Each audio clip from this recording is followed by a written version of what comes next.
네, 대변인님 기자회견 고생 많으셨습니다. 네. 아시아경제 송승섭입니다. 오늘 대통령께서 기자회견 중에 대주주 양도세 문제 언급을 하실 때 원안을 고집할 필요가 없다 하시면서 국회 논의에 맡기도록 할 생각이다 이렇게 말씀을 주셨는데요. 근데 사실 이게 정부 시행령 개정 사항이라서 대통령께서 결정하시면 되는 문제인데 그러면서도 좀 국회에서 어떤 논의를 더 지켜보고자 하신 것인지 궁금하고요.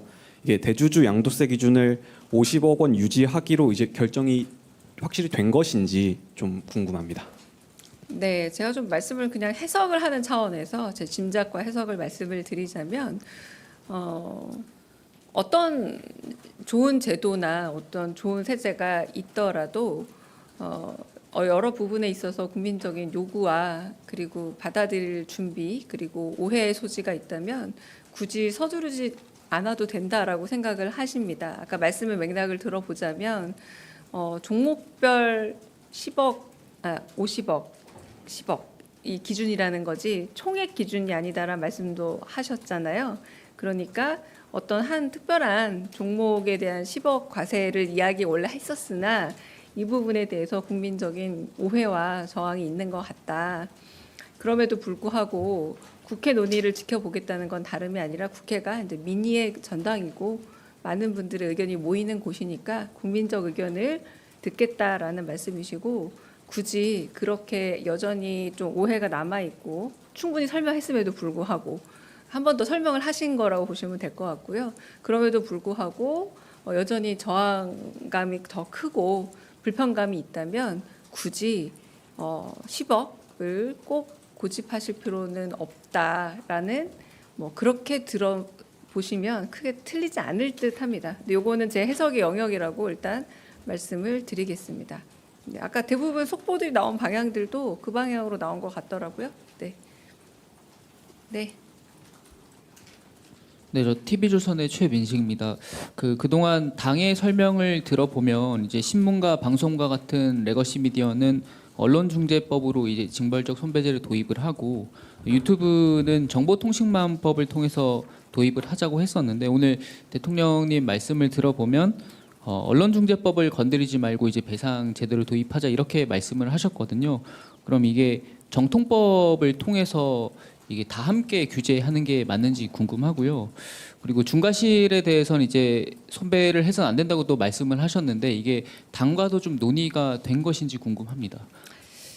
일단은 지금 말씀하신 법안들은 전부 다 국회 입법 사안들인 것 같습니다. 그러므로 정부 입법 사안은 아니기 때문에 이 부분에 대해서 굳이 대통령께서 시시콜콜하게 말씀을 하는 거는 아마 그 대통령이 말씀하신 바도 아니었을 거라고 생각은 들고요. 전체적인 방향에서 조금 해석을 하자면 일종의 징벌적 배상 제도가 있는 다양한 국가들을 보더라도 특정한 어떤 분야에 대한 징벌적 배상 제도가 있다라기보다 일반법 내지는 상법 안에서 이 배상을 정하는 경우가 많이 있습니다. 징벌적일지언정 그런 부분에 있어서 분명히 악의적이고 고의적으로 조작된 허위 뉴스일 경우 특히 지금은 아까 말씀하신 것처럼 과거 우리가 전통적으로 언론이라고 해서 이제 문체부에서 다루는 영역에서 다루는 그 고전적인 언론 영역에서보다 오히려 새롭게 등장한 미디어를 통해서 뉴미디어에서 확산되는 경우와 위험성이 훨씬 더 높지 않느냐라고 말씀을 하셨던 거고 그런 부분에서 큰 뜻을 말씀을 다시 드리자면 어쨌든 누군가에게 고의적으로 해를 미치는 행위에 대해서는 징벌적 배상이 가능하지만 그것이 반드시 언론중재법이라는 작은 법 안에서만 해당되는 일은 아니다라는 게 좀 뜻에 가깝다고 보입니다. 말씀하신 여당안이 어떻게 확정이 될지 그리고 과실, 중과실 그리고 한편으로는 지금 말씀하신 그 징벌적 손해배상 이런 것들이 정확하게 어떤 법안에 들어간다라는 건 국회에서 논의되는 게 맞습니다.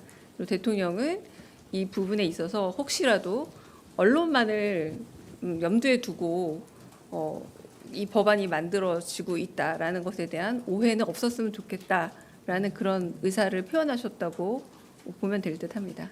네. 다른 질문 있으실까요?